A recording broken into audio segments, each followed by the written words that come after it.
ये आसपास ही घूम रहे हैं, कोई बहुत ज्यादा पीछे नहीं घूम रहा है, कोई बहुत ज्यादा आगे नहीं घूम रहा है। बहुत ज्यादा आपका एक वाइल्ड गेस। 98 से लेके 108, 10 आगे पीछे हो सकता है। ऐसा नहीं लगता कि लोग कांग्रेस को हराने के लिए बाहर निकले हो इस बार? मुझे नहीं लगता 100 कोई भी क्रॉस करेगा। सब 95, 98। गालिब का एक शेर है, आह का किसने असर देखा है, हम भी एक अपनी हवा बांधते हैं। तो नेता हवा बांधते हैं, पार्टियां हवा बांधती हैं, लेकिन हमारे साथ 4 जांबाज रिपोर्टर हैं जो फील्ड में गए और चारों का सामूहिक करीब करीब 200 में से आधी विधानसभा कवर की। हमारे साथ निखिल शर्मा है जो कैमरामैन है। तो कैमरे के पीछे से क्या देखा? शरद जी हैं, शरद कुमार, राजस्थान तक में एक चर्चित चेहरा, इन्होंने बड़ी विधानसभाएं और साथ साथ पुराना अनुभव भी है। मैं चाहूंगा पुराना अनुभव थोड़ा साइड में रखना शरद, और बात करेंगे इस बार के चुनाव की। हमारे साथ देवांकुर हैं, देवांकुर भी इंडिया टुडे ग्रुप से जुड़े हुए हैं, माधव शर्मा हैं जो किसान तक से जुड़े हुए हैं, तो किसानों के बारे में बात करेंगे। तो सबसे पहले सवाल की हवाई वाली बात कही, हवा की बात कही, तो हवा को लेकर कुछ सवाल कर लेते हैं। तो किसकी हवा देखी शरद? अब पत्रकार भी हवाबाजी ही कर रहे हैं विजय जी, क्योंकि जिस तरह से वोटर साइलेंट रहा है, वोटर हर बार साइलेंट रहता है, हर चुनाव के बाद हम लोग कहते हैं वोटर साइलेंट रहा। हम अपनी बात तो कह नहीं सकते, लेकिन देखिए चुनाव हो गया है, अब किन मुद्दों पर हुआ, क्या रहा, इस बात पर लंबी चर्चा करने का मतलब नहीं हवा है या नहीं है? बीजेपी कह रही है सुनामी है, कांग्रेस कह रही है अंडर करंट है। इस तरफ के पत्रकार, कांग्रेस की तरफ के पत्रकार कह रहे हैं हवा है, बीजेपी के तरफ के पत्रकार कह रहे हैं हवा है। तो पत्रकारों के लिए हवा है, बीजेपी के लिए सुनामी है, कांग्रेस के लिए अंडर करंट है। कैमरे के पीछे से निखिल आपको क्या दिखा? हवा दिखी, कहीं नहीं दिखी? हवा अगर बात की जाए तो हवा तो राजस्थान के अंदर मोदी की चल रही है, जहां पे भी गए, और वैसे भी ऑफ कैमरा अगर बात करते हैं लोगों से तो लगभग आधे लोग नहीं तो 40% लोग तो मोदी के मतलब मोदी को देख के वोट दे रहे हैं। बीजेपी से यहाँ कोई लेना देना नहीं है। कांग्रेस ने तारीफ करते हैं कांग्रेस के काम की, बहुत अच्छा काम किया है, पर वोट जो है वो है तो हवा मोदी की चल रही है। देवांकुर, हवा मोदी की चल रही है, निखिल कह रहे हैं। आपको क्या लगता है कि जो हवाई नेता है, जो हवाबाज टाइप नेता है, वो ज्यादा मुश्किल में फंसे हुए हैं इस बार, उनकी हवा निकल जाएगी? देखिए, मैं ये कह सकता हूं कि पिछले 4-4.5 साल में भाजपा ने ऐसा कुछ नहीं किया कि जिससे वो डिजर्व करती हो सरकार में आना। तो जैसे अंग्रेजी में कहते हैं, Congress is more likely to lose this election rather than the BJP winning this election. तो हार कांग्रेस सकती है, भाजपा चुनाव जीते वैसा होता हुआ लग नहीं रहा। दूसरी बात, आप पूछ रहे हैं हवाई नेताओं के बारे में। देखिए, चुनाव हो चुका है, अब हवाई का ज्यादा स्कोप रहा नहीं है। अब अगर फैक्ट्स पर बात करें तो मुझे ऐसा लगता है कि मैंने कई लोगों से पूछा, जैसे निखिल ने बोला कि मोदी की हवा है, मैंने जो फील किया वो ये है कि कई लोगों ने मुझे कहा कि देखिए लोकसभा चुनाव 6 महीने के करीब दूर रह गया है और लोकसभा के लिए हम मोदी की तरफ देख रहे हैं, पर राजस्थान में मोदी का क्या औचित्य है, क्योंकि अगर भाजपा जीत भी जाती है तो मोदी तो मुख्यमंत्री बनेंगे नहीं। तो उन्होंने कहा कि राजस्थान के लिए हम गहलोत को देख रहे हैं, या भाजपा का कोई भी नेता हो, वसुंधरा हो, फलाना हो, जो भी हो, उसकी तरफ देख रहे हैं। माधव, किसान जब खेती करता है तो वो पछुआ है, पुरवा है, ये सब देखता रहता है। तो किसानों को आप किस तरफ जाते हुए देख रहे हैं?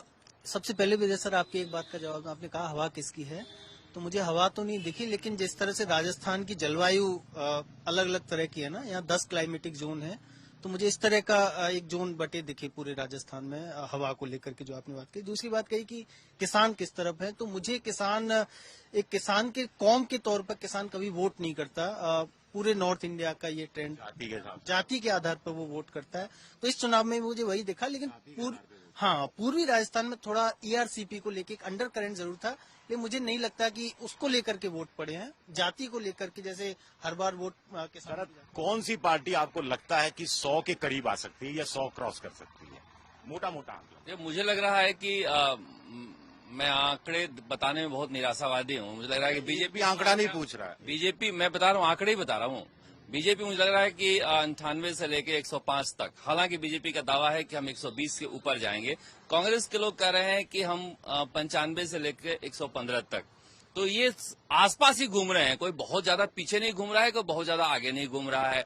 अब ऐसे मीडिया में कहने पर, जब वो 150 कह रहे थे बीजेपी वाले, अब कह रहे हैं 135, तो समझिए कम तो हुए हैं। और जब ये कह रहे हैं खुद ही कांग्रेसी 95 से 115, तो इनके मन में थोड़ी शंका तो है। तो इसलिए मैं ये कह रहा था आपको कि कोई बहुत ज्यादा आपका एक वाइल्ड गेस। 98 से लेके 108, 10 आगे पीछे हो सकता है। कांग्रेस, बीजेपी, हाँ। कांग्रेस मैं 65 से लेके 78 के आसपास। आपको क्या लगता है निखिल? बीजेपी निकाल लेगी, बीजेपी आ जाएगी 100+। मोदी, यहाँ मोदी चल रहा है। देवानपुर, मेरे हिसाब से बीजेपी के पास एज है, पर ऐसा नहीं लगता कि लोग कांग्रेस को हराने के लिए बाहर निकले हो इस बार। और देखिए, ये इंस्टेंट ग्रेटिफिकेशन का जमाना है, सोशल मीडिया का जमाना है, तो लोग कोई भी पार्टी सत्ता में हो ऊब जाते हैं जल्दी। तो अब अगर इस समय भाजपा अगर सत्ता में होती तो मानकर चलिए उस पर बात करते रहेंगे। आपको क्या लगता है 100 कौन क्रॉस करता है? मुझे नहीं लगता 100 कोई भी क्रॉस करेगा। सब 95, 98 कांग्रेस इससे कम रहेगी, एज में बीजेपी है। चलिए माधव की बात का सिरा पकड़ते हैं कि 100 कोई क्रॉस नहीं करेगा।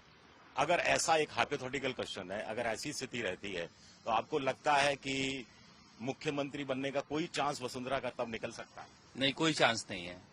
ये प्रधानमंत्री नरेंद्र मोदी के जो काम करने के तरीके हैं, उसमें जो पन्ना फाड़ देते हैं, कोई लिखते हुए दिखाई नहीं देते हैं। और हम लोग अपने सहूलियत के हिसाब से सोचते हैं। राजा का सोचने का अलग तरीका है। हालांकि प्रधानमंत्री हैं, लोकतंत्र है, मगर राजा का सोचने का तरीका अलग होता है। हमारी वसुंधरा नहीं तो कौन? दुल्हन वही जो पियामन भाई, जो प्रधानमंत्री नरेंद्र मोदी को भाए वही। मुझे लगता है, मेरा ये व्यक्तिगत ख्याल है निखिल, कि वो ओबीसी या फिर दलित इसमें है। दलित तो नहीं कहेंगे, राजस्थान फ्यूडल स्टेट है, वो रिस्क लेंगे नहीं है। और मुझे आपकी बात से मैं सहमत हूं कि ओबीसी के चेहरे पर वो जा सकते हैं। आपको क्या लगता है कि क्या रहेगा अगर वसुंधरा का कोई चांस बनता है? अगर 92, 92 अगर उस पर अटकती है तो बहुत चांस है मैडम, वो बिल्कुल। क्योंकि इस बार कह रहे हैं कि निर्दलीय जो विधायक हैं वो बीजेपी के ज्यादा जीतने वाले हैं। और हमने देखा है कि जो मैडम के कैंप के हैं, वसुंधरा के कैंप के हैं, वो लोग काफी खड़े हुए हैं और वो जीतने की उनकी संभावना भी है।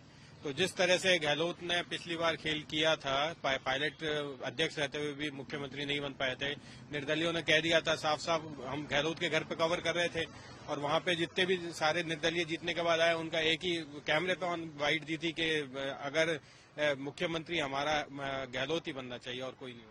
आपको क्या लगता है कि वसुंधरा हो सकती है इस स्थिति में, या फिर कोई भी हो सकता है? 3 विकल्प हो सकते हैं। वसुंधरा जितनी हाशिए पर है, उसको और ज्यादा हाशिए पे धकेल के बिल्कुल ही दरकिनार कर दिया जाए। दूसरा ये है कि 90-92 अगर आ जाती है भाजपा की, तो वो ब्लैकमेल की पॉलिटिक्स खेल सकती है। तीसरा ये है कि वो खेल अपना बनता हुआ ना देखते हुए खेल बिगाड़ दे, रायता फैला दे, ऐसा कि कह दे कि भाई कांग्रेस तुम सरकार बना लो और मैं तुम्हें अपने विधायकों से सपोर्ट करवा लूंगी। रायता फैलाने की स्थिति? मैं रायते वाली बात से सहमत नहीं हूँ, क्योंकि बीजेपी का एक जो संगठन के तौर पर काम करने का तरीका, भले कोई भी नेता कितना ही साइडलाइन हो, वो पार्टी से इतर जाने की कोशिश नहीं करता।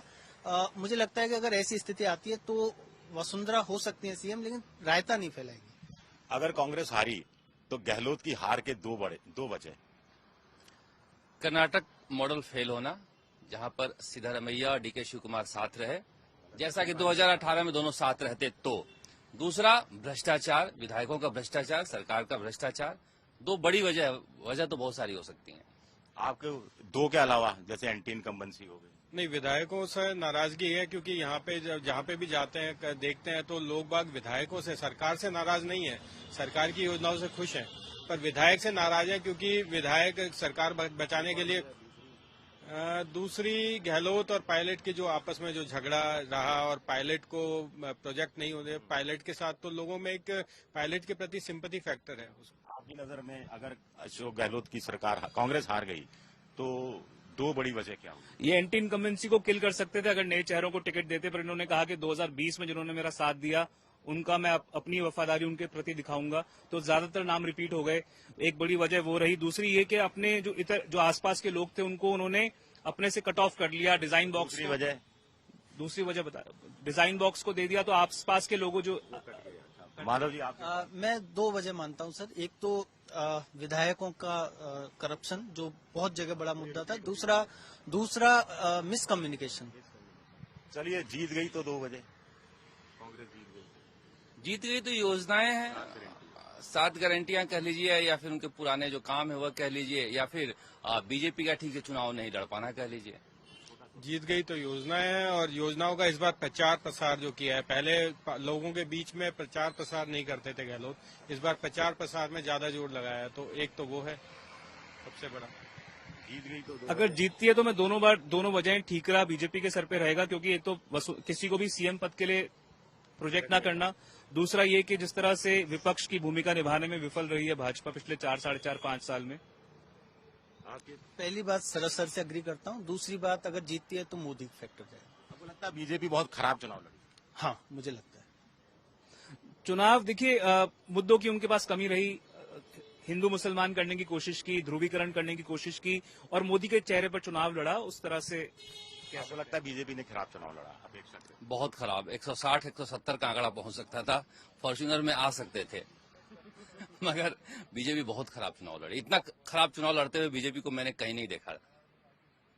मतलब कुल मिलाकर जो चुनाव बीजेपी 35 ओवर में जीत सकती थी उसको 49 ओवर तक ले गई। हाँ, एक एक सीट लेकर बैठ रहे हैं, जीतेंगे नहीं जीतेंगे, हारेंगे नहीं, वोट दिया नहीं दिया, ये स्थिति हो गई। बिल्कुल बहुत गंदा चुनाव लड़ा है। और ईगो जो है, मैडम का कहें या मोदी का कहें, जिस तरह से इगोस्टिक होके और एक दूसरे का सपोर्ट नहीं लेना, और उस तरह से आपस में जो लड़ाई थी, ना सेंट्रल की यहाँ से मैडम से, बल्कि लोकल नेताओं की भी, जो आपस में एक दूसरे को काटने की, लग रहा था कि ये मुख्यमंत्री नहीं बन जाए, ये रेस में आगे नहीं निकल जाए, तो एक दूसरे को काटने लगे थे। तो उस वजह से अपना व्यक्तिगत मेरे से कोई पूछ नहीं रहा। मैं मैं पूछना अच्छा अच्छा ठीक, एक मिनट। अब मैं अपना आप नंबर बताइए। अभी मैं से नंबर पूछे, बाकियों से नंबर नहीं, सबसे ऐसे नंबर बताओ। मेरा मानना है कि 100 कांग्रेस और 90 बीजेपी। मैंने पहले बता दिया था, 95 to 98। 100+ बीजेपी आएगी, कांग्रेस 70 के आसपास।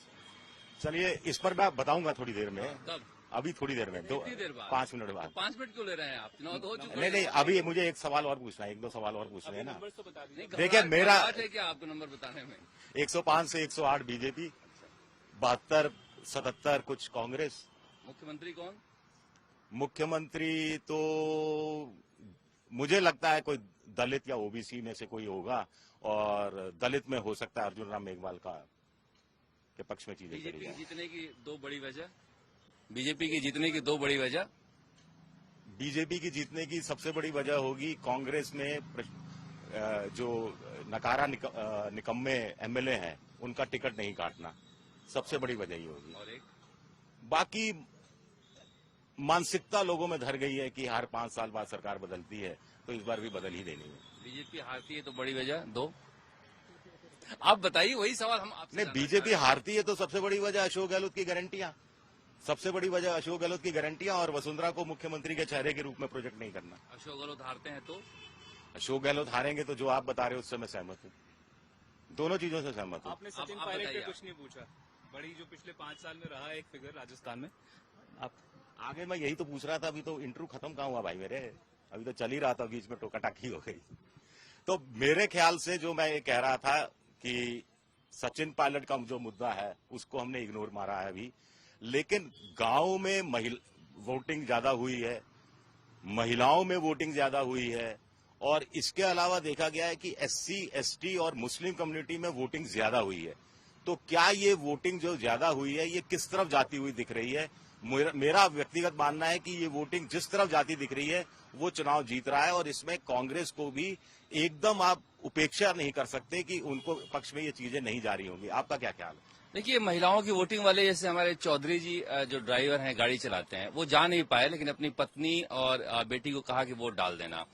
ठीक इस तरह से हमारे एक रिपोर्टर हैं, वो मीडिया गाड़ी में घूम रहे थे, वो जा नहीं पाए, मगर अपनी पत्नी और बहू को कहा कि वोट दे आना। तो एक जो पुरुषों का काम में व्यस्त रहना भी एक, मेरे सामने 2 उदाहरण है, हो सकता है मैं गलत हूं, लेकिन ये भी एक वजह है कि महिलाएं जो हैं वोट डाली हैं। ऐसा नहीं कह सकते कि महिला अपराध पर वो कांग्रेस से खफा थी या फिर महिलाओं की योजना से इतना खुश थी कि गई है देखने। ये आंकलन नहीं लगा सकते, ये आकलन मुश्किल है थोड़ा सा अभी। लेकिन एससी एसटी और मुसलमानों का बढ़कर वोट देना ये क्या इशारा करता है? मुस्लिम ने तो नेचुरली, जिस तरह से चुनाव के पहले हुआ कि ये लाहौर की जीत हो जाएगी, वहां पटाखे चलेंगे, हिंदू मुस्लिम बालकनाथ ने कर दिया, यहाँ गोपाल शर्मा जो पत्रकार है उन्होंने ये कर दिया, तो पोलराइज करने की कोशिश की है। तो नेचुरली जो आदमी दबा हुआ होता है, डरा हुआ होता है, उसको लगता है कि भैया ये आ जाएंगे तो हमारे ऊपर। जिसने जहां पर नहीं पोलराइज करने की कोशिश की, जैसे हमारे दफ्तर में काम करते हैं अनिल, आमेर में रहते हैं, पिली की तलाई में हाईएस्ट वोटिंग हुआ। मैंने पूछा कि वहां कौन लोग रहते हैं, तो मुस्लिम रहते हैं, जबकि सतीश पुनिया ऐसा चेहरा नहीं है, हार्डकोर हिंदुत्व का। तो वो मुस्लिम इस बार घर से निकले हैं वोट देने मोदी के खिलाफ। बीजेपी वाला जो फैक्टर है वो मतलब ये जो बीजेपी का पोलराइजेशन का कार्ड था, आपको लगता है कहीं उल्टा ना पड़ जाए उस पर? बैकफायर बिल्कुल मेरे हिसाब से करेगा, क्योंकि आधे अधूरे मन से किया, उन्होंने बोला भी है और कोशिश भी की है, पर उसको लेकर फुल थ्रॉटल नहीं गए हैं ये, तो ये बैकफायर कर सकता है मेरे हिसाब से। आप किसान तक के लिए काम करते हैं, तो गांव, किसान मतलब गांव, SC ST भी ज्यादातर गांव में रहते हैं, तो SC ST का वोट ज्यादा पड़ना क्या कहीं इशारा करता है कि वो गारंटियों की तरफ झुकता हुआ दिख सकता है? महिलाओं का मैं कह सकता हूँ, क्योंकि मैं ऐसे गांव में गया था जहाँ सड़क नहीं थी, पानी नहीं थी, कुछ नहीं थी, लेकिन अन्नपूर्णा का थैला जो था कट्टा उनकी खूंटी पे। एक रोचक किस्सा मैं सबसे जानना चाहूंगा चुनाव का। हाँ, तो ये मैं बता रहा हूँ, सबसे रोचक था कि एक राजघाट गांव है धौलपुर में, नगर परिषद एरिया लगता है, चंबल के बिल्कुल बगल में निषाद कम्युनिटी है। उस गांव में कुछ भी नहीं है, आप जाएंगे तो मतलब लोग कह रहे थे कि मुर्दे हटा करके हम पानी पीते हैं कई कबार। वहाँ कुछ, उस गांव में कुछ नहीं था, खारा हैंडपंप, खारा पानी, एक भी पक्का मकान, पूरे गांव में सिर्फ एक पक्का मकान था। उस गांव में घर घर में उनकी खूंटियों पे अन्नपूर्णा के कट्टे लटके हुए थे, बच्चे स्कूल बैग के तौर पे वो खाली कट्टे इस्तेमाल कर रहे थे। इसका मैंने भी देखा कुछ लोग वो इसका मतलब ये कि योजनाएं जो हैं खासकर मोबाइल वाली और ये अन्नपूर्णा वाली बिल्कुल महिलाओं तक पहुंची हैं, लोगों तक पहुंची जिनको किस्सा जरूरत है। आपने देखा हो जिससे आपको थोड़ा सा आभास हुआ हो कि कहानी इस तरफ या इस तरफ जा सकती है? मैं ये कह सकता हूँ कि ह्यूमन साइकोलॉजी ये है कि जो अंडरडॉग होता है या फिर जो ऐसा लगता है लोगों को ये दबाया गया है, कुचला गया है, उसको साथ देने के लिए बाहर निकलते हैं। सचिन पायलट को कवर करने हम गए थे। जोधपुरिया देव नारायण मंदिर है टोंक में, बहुत प्रसिद्ध मंदिर है और इनके सबसे प्रसिद्ध मंदिरों में से एक है गुर्जरों का। तो वहां पर जब मैं पायलट का इंटरव्यू कर रहा था तो ऐसी भीड़ उमड़ रही थी कि या तो मैं यहाँ वहां गिर रहा था या कैमरा पर्सन गिर रहे थे, और एक हाथ से मैंने कैमरा पर्सन को पकड़ा हुआ था, एक हाथ से सचिन पायलट ने कैमरा पर्सन को पकड़ा हुआ था कि कहीं कैमरा पर्सन पीछे की तरफ ना गिर जाए। आपकी नजर में कोई किस्सा जो आपको याद आ रहा हो चुनाव प्रचार के दौरान? अब वोटिंग के दिन का एक किस्सा है जिससे आप अंदाजा लगा सकते हैं कि लोगों के कहने पर भरोसा नहीं कर सकते, कम से कम राजस्थान में। एक पत्रकार थे, वो बधाई दे रहे थे एक उम्मीदवार को जीत का, और बाहर अपने घर पे बात कर रहे थे जो उनके खिलाफ खड़े थे उनको कि वोट उसी को देना है, इसको नहीं देना है। आपका इंदिरा रसोई वाला किस्सा? हाँ, इंदिरा रसोई के अंदर मैं जब कवर करने गया था तो वहाँ पे लोग खाना खा रहे थे। बहुत से लोग ज्यादा खुश थे उस योजना से, और एक पूछा कि कौन आनी चाहिए, दो लोगों ने कहा कि नहीं योजना अच्छी है, गहलोत की आनी चाहिए। एक आदमी था वो सुबह शाम वहाँ खाना खाता था और उसने कहा कि नहीं योजना तो बहुत अच्छी है, और 8 रुपए में क्या मिलता है, वह 70-80 रुपए में खाना मिलेगा, 8 रुपए में मिल जाता है। पर वो अब क्या करें, हम तो पूरा घर जो है वो बीजेपी को वोट देता है, और वोट तो हम बीजेपी को। तो ये है कि हक अदा ना हुआ, मतलब खाने योजना नमक का वैसे हक तो वसुंधरा राजे ने शुरू की थी, अन्नपूर्णा योजना। उसका नाम नहीं, और योजना, हाँ उसका नाम इन्होंने बदल दिया। चलिए, सचिन पायलट के बिना ये बहस पूरी नहीं हो सकती। क्या कांग्रेस की हार में सचिन पायलट की जीत है? कांग्रेस की हार में सचिन पायलट की जीत नहीं है, मगर कांग्रेस की हार में सचिन पायलट की बड़ी भूमिका है, कहा जा सकता है। उनके सपोर्टरों ने वोट नहीं दिया है कांग्रेस को, खासतौर से पूर्वी राजस्थान में। हाँ, उनके कहने में भी नहीं था कोई, वो कह भी आते तो कोई वोट देने वाला नहीं था। मतलब अपने ही काबू में नहीं रहे। अपने काबू में नहीं रहे, सब सलमान खान है। आपसे भी यही सवाल, क्या कांग्रेस की हार में सचिन पायलट की जीत? देखिए, पायलट डोटासरा को रिप्लेस करके कांग्रेस के प्रदेश अध्यक्ष बन सकते हैं और उनकी नजरें अब 2028 पर टिकी हुई हैं। मुझे लगता है कि इस बार गुजरों ने सपोर्ट नहीं किया। जिस तरह से एक रात पहले सवाई माधोपुर से जो वीडियो रिलीज हुआ था, गुजरों ने एक मुश्त होके किरोड़ी लाल के समर्थन में जैसा शरद कह रहे हैं कि गुजर सचिन पायलट के काबू में भी नहीं रहे। शायद नहीं थे, इस बार नहीं थे। पिछली बार जितनी सभाएं उन्होंने की, करीब 200 के आसपास उन्होंने रैलीज की थी, इस बार तो उनकी शायद आधी भी नहीं थी, और एक तरह से उनके काबू में नहीं थे लोग इस बार, खासकर पूर्वी राजस्थान का जो एक तरह से उनका गुजरों का गढ़। क्या देखा गुजर बेल्ट में? गुजर बिल्कुल 2018 भी देखा आपने, 2023 भी देखा। गुजर तो पायलट के काबू में है नहीं, बिल्कुल सही बात है। मैं तो इतनी बार कवर किया है। अभी हमने महाराजा कॉलेज में उद्घाटन था, एक लाइन चला दी वो सबके सब। नहीं, मैं आपको किस्सा बता रहा हूँ। महाराजा कॉलेज में गुजरों का जब छात्र संघ का उद्घाटन था तो यूथ उसमें गुजर भी थे और यूथ भी थे।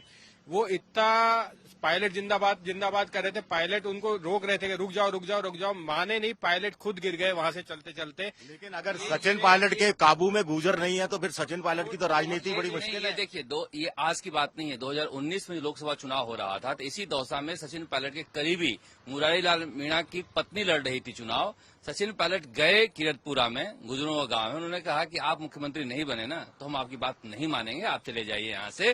तो वो देखिए, ये किसने किया है? ये मुख्यमंत्री अशोक गहलोत, सचिन पायलट गुर्जर नेता के रूप में प्रदेश अध्यक्ष बनने नहीं आए थे, कांग्रेस नेता के रूप में आए थे।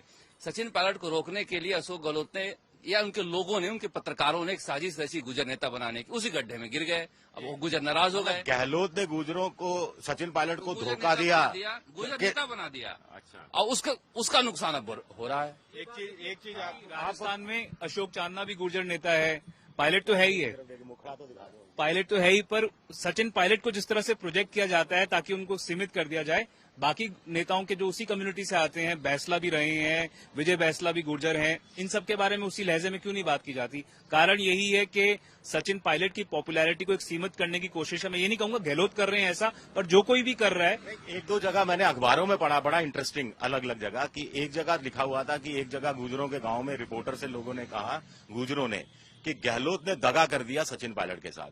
कुछ जगह गुजरों ने कहा कि सचिन पायलट ने दगा कर दिया हमारे साथ, उनको अलग पार्टी बना लेनी चाहिए थी, निकल जाना चाहिए था। हाँ, ये कई जगह ऐसा देखने को मिला, लेकिन सर गुर्जरों ने इस बार जैसे पिछली बार भरोसा करके कि एक हमारी कौम का शायद एक सीएम हो सकता है, एक संभावित सीएम हो सकता है, इस बार वैसा फैक्टर नहीं था। और गुर्जर जिस तरह की जय समझ मेरी है गुर्जरों के बारे में, मार्शल कौम है, सवाल आगे थोड़ा सा ऐड करना चाहूंगा इसमें।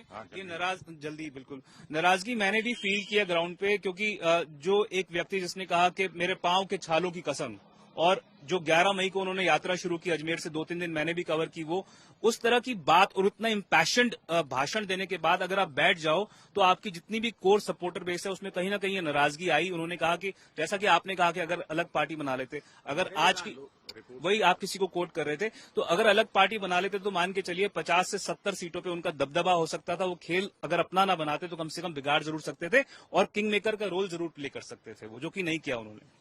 खैर, मेरी राय, पर्सनल राय है कि मुझे नहीं लगता सचिन पायलट अगर कांग्रेस छोड़कर जाते तो मतलब बिल्कुल हवा में हो जाता। सपोर्टर ऐसे है भी नहीं कि नाराज हो जाए पार्टी नहीं बनाने से।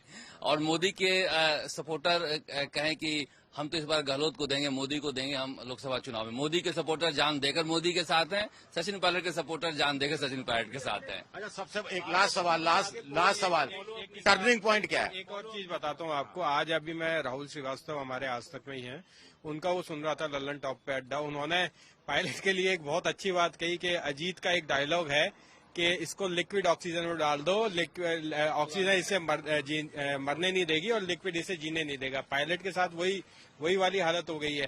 कांग्रेस अगर हार जाती है तो ठीक रहा, पायलट के सर है, जीत जाती है तो मुख्यमंत्री है वो अशोक गहलोत कहेंगे मेरी योजनाओं के ऊपर दम पे रिपीट हुई है सरकार, मुख्यमंत्री तो मैं ही बनूंगा। टर्निंग पॉइंट कांग्रेस के पक्ष में कहा जा सकता है, क्योंकि पहले ही लूज कर रही थी, सरकार जा रही थी, लेकिन उन्होंने अच्छा प्रचार किया और फाइट बैक किया। और बीजेपी के लिए टर्निंग पॉइंट रहा कि अच्छा खासा आ रही थी, घर बैठ गई। कांग्रेस हार गई तो अशोक गहलोत का क्या पॉलिटिकल फ्यूचर रहेगा? अशोक गहलोत तो चुनाव के बाद कर्नाटक पहुंच गए और आज कांग्रेस के राष्ट्रीय अध्यक्ष मल्लिकार्जुन खड़गे की किताब के विमोचन में पहुंच गए हैं। वो घर बैठने वाले नहीं है, मतलब राष्ट्रीय राजनीति करेंगे वो कहीं न कह दिए हम जाके वहां तेलंगाना में कि कुर्सी मुझे छोड़ेगी नहीं। वो 2028 की तैयारी कर रहे हैं। तो कुर्सी कौन सी, मुख्यमंत्री वाली कुर्सी, या 2024 में अगर कांग्रेस जीत गई तो सरकार मान लो बन गई इंडिया पॉलिटिकल फ्रंट की? नहीं, हम पांचों में से अकेले मैं हूं जो कि कांग्रेस को इतने नंबर्स दे रहा है। तो मेरा मानना है कि कांग्रेस, ये मेरे को लॉजिकल नहीं लगता कि जो पास्ट में नहीं हुआ वो आगे नहीं हो सकता।